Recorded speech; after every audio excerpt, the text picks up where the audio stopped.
Parents and caregivers in Pennsylvania, this is for you. There is a bill right now on Governor Wolf's desk that, if passed, would give you the right to decide if your child should repeat the year due to the impact on, COVID and education and, online learning, all that stuff. So we want to bring in Republican Senator Scott Martin, chair of the PA Senate Education Committee, to tell us what this is about and why, for families, they need to act fast if it does get passed. Good morning. Good morning to you both. It's great to be here. We're glad to have you to explain this, because so many parents have talked about how difficult this year has been for their kids and the concerns they have long term. So is this the whole bill to help them with that? No, absolutely. Senate Bill 664, which actually passed the House and Senate unanimously in both chambers, has been on the governor's desk, and it's. I think he has to sign it within 10 days, which is would take us around July 4th, July 5th. And it's a critically important bill. We all know what our kids went through throughout the course of their education from March 2020 on. Many of them lost the last final months of that school year. Then you talk about the hybrid openings and closings. Kids were all over the map. And it's not just about grades, too, that we're worried about in terms of our childhood development. It's the socialization. Yep. There's a mental health aspect. I mean, I saw an amazing report by Fair Health that looked at real medical billing claim data that had kids 13 to 18 from March 2020 to March 2021, which absolutely had self-harm claims up 333%, anxiety by 94%, depression by 96%.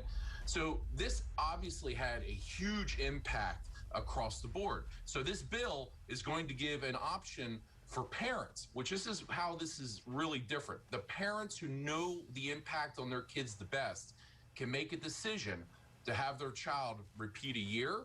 And it also gives kids who are on a special education plan that historically could go to the age of 21, that even if they turn 21 over the course of the last school year, that they can repeat the school year as well, too. I've got a freshman in high school who might need this, and he really suffered from it. I got a kindergartner who might need this, just from an education standpoint, and as you mentioned, socialization.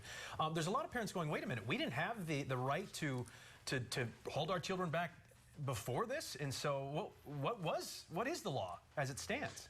So right now, the school and the parents together, if a child's not meeting various requirements to advance, they could make that decision together to do that. However, this puts the decision in the parents' hands, and that's something that is much different from what's in current law right now. I heard you mention this earlier too, is that, with a new school year approaching as well, time is of the essence, because you have till July 15th, because the schools have to know who's going to be enrolled and in what grade. So it'll be a relatively quick turnaround, whether the governor signs it, which I hope he does, or he allows it to become law without his signature, which he has done on different things before. But there'll be a quick turnaround time for those families who have these active concerns to let their school district know.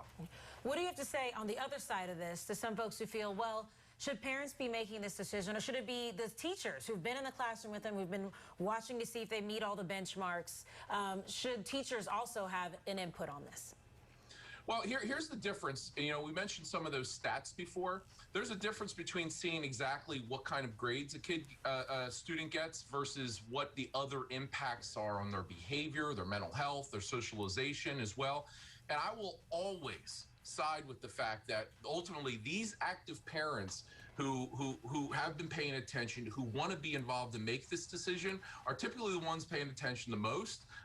This is not a parent who hasn't been engaged coming out of the woodwork and saying, yeah, we want little Johnny to repeat again. Yeah. These are parents who legitimately have concerns, and I will always say that the ultimate form of accountability in a child's education is with the parents, and it should be. Yeah, that is a good point there. Well, really quickly, with the stress, though, on districts, are you worried about, financially how this to do with the classrooms have to be bigger? I mean, we're not sure how many people will elect to do this, but figuring that out and that whole process. Well, if you recall, a lot of the money that came from the feds directed to the schools, I believe over $7 billion over the course of this year, mandated over 20% of it had to be used to close the learning gap. And this is a huge piece of closing that learning gap, and including the monies that the state just appropriated to the tune of close to $700 or $800 million. But ultimately, though there will be an impact on schools, I get that. But ultimately, our job it should be student-centric and what's in the best interest of the child. And we should not be just pushing a child through just because we think he might have gotten good grades. Yeah, so parents could soon have the choice. All right, Scott Martin, thank you very much. A difficult decision for parents, but at least one they'll be able to make, you know. So, Scott, thank you very much. Yes, thank you, Senator. Thank you both.